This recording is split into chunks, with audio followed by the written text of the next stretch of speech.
මම මේ ළඟදී දැක්කා එක්කෙනෙක් කියනවා මෙහෙම. ඒ මෙන්න මේ අවුරුදු 20 ගණන් වල ඉන්න කෙනෙක් කියන්නේ.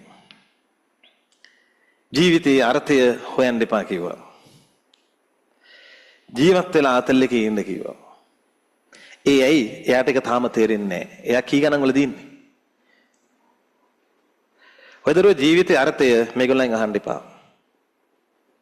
මේගොල්ලෝ තාම ට්‍රිප් එකේ ඉන්නේ. ඔයගොල්ලෝ ජීවිතයේ අර්ථය අහන්න මේගොල්ලන්ගෙන්. ඒගොල්ලෝ කියයි. ඒකයි උඹලගේ අම්මලා තාත්තලා එහෙම ගොන් ආතල් දෙන්නේ නැත්තේ. මේ ගොන් කතා කියන්නේ. ඒගොල්ලෝ කියනවා මේ උඹ ඉගෙන ගනින් උඹට නැත්තම් හුල් ඉන්නවා. ඇයි? අර්ථය දන්නවා.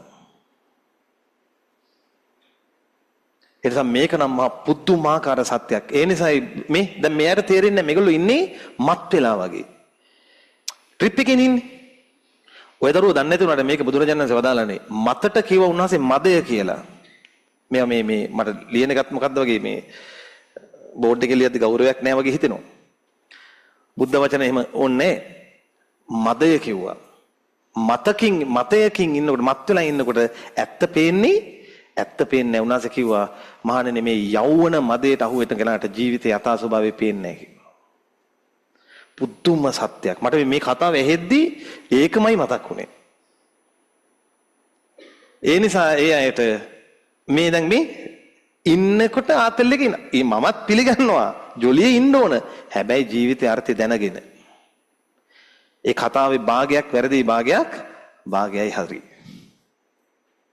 මට දුක මේවා ඇහෙන්නේ ඔයාලටනේ. ඔයාලට ඇහෙනකොට ඔයාලට මේක හරියට මෙච්චලා යනවා.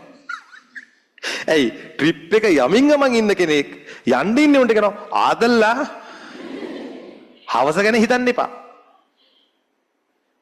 නේද? දෙගොල්ල පෑහිලා යනවා.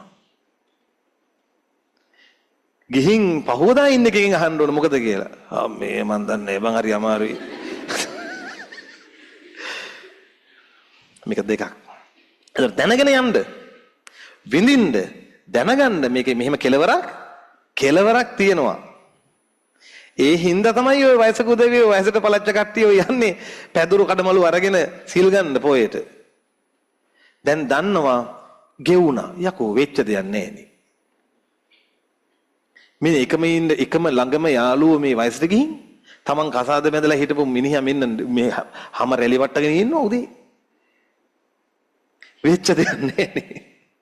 ලෙඩ කිඩ්නි ෆේලියර්ස් අයවට අරවට මේවට ඩයලයිස් කරගන්න යන්න ඕන.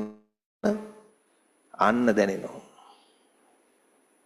මේ ගොඩාක් මේ ටියුෂන් ගුරුවරු හරි පරිස්සම් කරන මේ කටවල් තිබ්බ පළියට මේ වක්කඩවල් වගේ අරින්න නැතුව. මොකද මේක හැමෝම මේ ආතල් එකේ ත්‍රිල් එකේ තාම ඉන්නේ. අර මොනවා හරි යථා ස්වභාවයක් වෙන ධර්මයක් ඇහෙන මිනිහෙක් විතරයි ඒ කාරණේ හරියටම කියන්නේ. එතකොට ඒක මේ මාව පැත්තකින් තියන්නකෝ. ඔය දරුවවත් අනාගතේ ගුරුවරු වුණොත් මේ කතා කියන්න එපා. මේ කිරිසප්පේ වගේ දැන් ඔයාලට හිතෙන්න පුළුවන් ඔයාලා ලොකු වැඩ කරන්න කියලා. දැන් අපි හිතුව මේ පන්තියේ කෙල්ලෙක් කොල්ලෙක් කියලා කොහේ හරි ඔන්න යනවා. බස් එකේ මුල් එනවා. ඉඹිනවා. මොන හරි කරගන්නවා කියහන්කෝ. එතකොට එහෙම ළමෙක් හිතෙන්න පුළුවන් අපි ලොකෝයි සර් ඉතින් පවෝ ඉතින් සර් හිතන්නේ අපි පොඩි කියලා නේද? නෑ ඔයාලා ඇත්තටම පොඩි. ඔයාලා ලොකු නෑ.